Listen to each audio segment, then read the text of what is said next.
अरे है बच्चा, सुना है आस पड़ोस के लोग महाकुंभ जा रहे हैं, तो चलो तनी हम दुई बुढ़ा बुढ़ी का भी घुमाए लाओ महाकुंभ।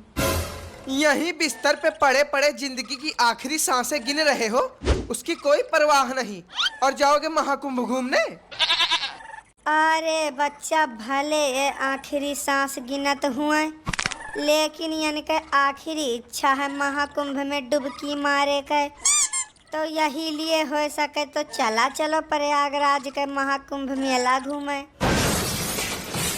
हाँ जी चलिए ना, मेरा भी बहुत मन है गंगा जी में डुबकी लगाने का। अरे मैं तो कहती हूँ कि आप भी चलकर डुबकी लगा लीजिए, इसी बहाने कम से कम आपके सारे पाप मिट जाएंगे।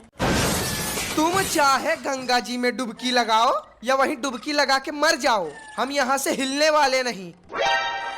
अरे हम तो कहते हैं कि वहाँ जाने से अच्छा तुम यहीं अपने पति यानी हमारी सेवा करो, उससे ज्यादा पुण्य तो तुम्हें यहीं मिल जाएंगे। सेवा नहीं, मैं तुम्हारी ऐसी सेवा करूंगी कि तुम भी जिंदगी भर याद रखोगे। अरे भाई साहब, अब भाभी जी का इतना ही मन है तो घुमा लाइए भाभी जी को महाकुंभ। थोड़े से पैसों के लिए भाभी जी का दिल क्यों तोड़ रहे हैं? नहीं, ये बताओ कि हम हमारे, पत्नी हमारी, परिवार हमारा, तो तुम्हें इतनी दिक्कत क्यों हो रही है? और अगर तुम्हें इतनी दिक्कत है ही तो लाओ दे दो 50,000 रुपए, घुमा लाएं सबको महाकुंभ।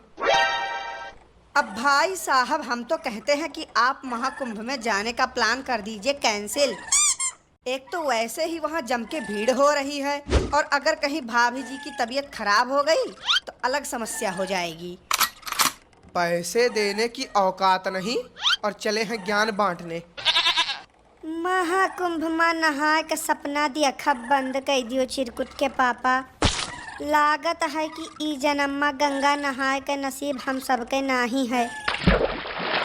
साला, एक तो वैसे ही जेब में फूटी कौड़ी है नहीं, ऊपर से आज का दिन भी खराब जा रहा है। चलो कोई नहीं, अखबार ही पढ़ लिया जाए, क्या पता इसी से कुछ अच्छा हो जाए। खबर खबर खबर, इस साल की सबसे बड़ी खबर, महाकुंभ मेले में मची भगदड़। भगदड़ मचने से हुई कई लोगों की मौत। मरने वाले लोगों के परिवार को दिए जाएंगे 25-25 लाख रुपए। यकीन ना हो तो टीवी में देख लो। नमस्कार दर्शकों, इस साल की सबसे बड़ी खबर महाकुंभ से निकल कर आ रही है, जिसमें यह बताया जा रहा है कि खचाखच भीड़ होने की वजह से महाकुंभ के मेले में भगदड़ मच गई है, और भगदड़ के कारण ही कई लोग घायल हो चुके हैं और कईयों की जानें भी जा चुकी हैं। और ये भी बताया जा रहा है कि मरने वाले लोगों के परिवार को 25-25 लाख रुपए की मुआवजा दी जाएगी। लेकिन डरिए नहीं, आप भी महाकुंभ आइए, गंगा नहाइए, पाप मिटाइए, घर जाइए। आज के समाचार यही समाप्त होते हैं। मिलते हैं जल्द ही नए समाचार के साथ, तब तक के लिए देखते रहिए गिल्लू न्यूज। 25 लाख? एक आदमी का 25 लाख, फिर यहाँ तो दो पड़े हैं, मतलब 50 लाख। चलो बढ़िया है, जीते जी इन बुड्ढों ने तो कुछ दिया है नहीं, कम से कम इनके मरने पर तो लखपति बन जाऊंगा। अब ऐसा सपना देखा बंद कर दियो चिरकुट के पापा, जौन कभो पूरा ना हो सके। क्यों ना देखे सपना, इनका हर एक सपना मैं पूरा करूंगा। यकर मतलब बचवा? इसका मतलब हम सब महाकुंभ में जा रहे हैं। अरे भाई साहब, अचानक आपका मन कैसे बदल गया? मन का क्या है, मन तो ऊपर वाले के हाथ में है, जब उसका मन हुआ तब बदल दिया। हे जी, तो फिर बताइए ना कि कितने महीने के लिए हम लोग जाएंगे महाकुंभ मेले में? महीने? अरे मुश्किल से 8-10 दिन का तो मेला बचा है, और तुमको महीने बिताने हैं।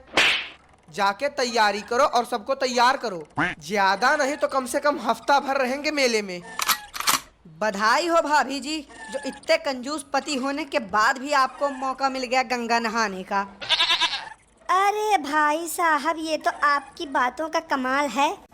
अगर आपने इनसे ना कहा होता तो ये सब हमारे नसीब में नहीं था। चलिए, जो भी है बढ़िया है। वैसे इन सब में सबसे ज्यादा फायदा भाई साहब का ही है। क्योंकि अभी तक भाई साहब ने जितने भी नीच, घिनौने और बेहुदा कर्म किए होंगे, उन सभी की सजा इनको कम मिलेगी। अब अगर तुम भाई बहन की पंचायत खत्म हो गई हो तो चले स्टेशन, नहीं तो अगर ट्रेन छूट गई तो पैदल ही जाना पड़ेगा महाकुंभ के मेले तक। ए जी, 1 घंटा हो गया खड़े खड़े, कब आएगी ट्रेन? अभी तो बस 1 घंटा हुआ है, अभी 3 घंटे और इंतजार करना पड़ेगा, तब जाके कहीं आएगी ट्रेन। रहने दीजिए, लौट चलिए घर वापस। मुझे नहीं जाना महाकुंभ। मैं पूरी तरीके से थक चुकी हूँ, अब मुझसे और इंतजार नहीं होता। क्यों, क्या हुआ? अभी तक तो मरी जा रही थी कि मुझे महाकुंभ जाना है, अब क्या हुआ? 1 घंटे में ही सारी चर्बी निकल गई। साला कहीं ना ले जाओ तो दिक्कत और कहीं ले जाओ तो भी दिक्कत। अगर आज के बाद तुमने मुझसे कुछ कहा तो मुझसे बुरा कोई नहीं होगा। अरे हे बच्चा, लड़ाई झगड़ा बाद में करो, पहले तनी 1 बोतल पानी खरीद लाओ, बहुत तेज प्यास लाग है। हाँ बचवा, और पानी के साथ साथ तनी मीठा भी खरीद लायो, ताकि पानी पिए में थोड़े आसानी रहे। मैं खाली पैसा दे सकता हूँ बस, उसके बाद जिसको पानी पीना हो, खाना खाना हो, चाट खाना हो या गोलगप्पा खाना हो, वो खुद उठ के जाए और लेके आए। अब बच्चा अगर उठ पाई तो यह हालत में खटिया सहित स्टेशन पर ना पड़ा रहित। हाँ तो ना उठो, हर एक चीज का ठेका मैंने ही ले रखा है। एक है जो खटिया पर से उठ नहीं सकते और एक है जो अपने पैरों पे चल नहीं पाती। साला परिवार नहीं, लंगड़े लूलो की टोली बना रखी है मैंने। गजब जमाना है, यहाँ पिए का पानी नहीं और लय चलत है महाकुंभ में गंगा स्नान करवावे। पानी बोली भाई, पानी बोलिए, ठंडा पानी बोतल, ठंडा पानी बोतल। ओ भाई साहब, पानी चाहिए पानी? अरे ओ दढ़ियल भाई साहब, तुम्ही से कह रहे हैं, पानी चाहिए पानी, एकदम से ठंडा पानी बोतल है। फ्री में है तो दे दो। फ्री में दे दूं?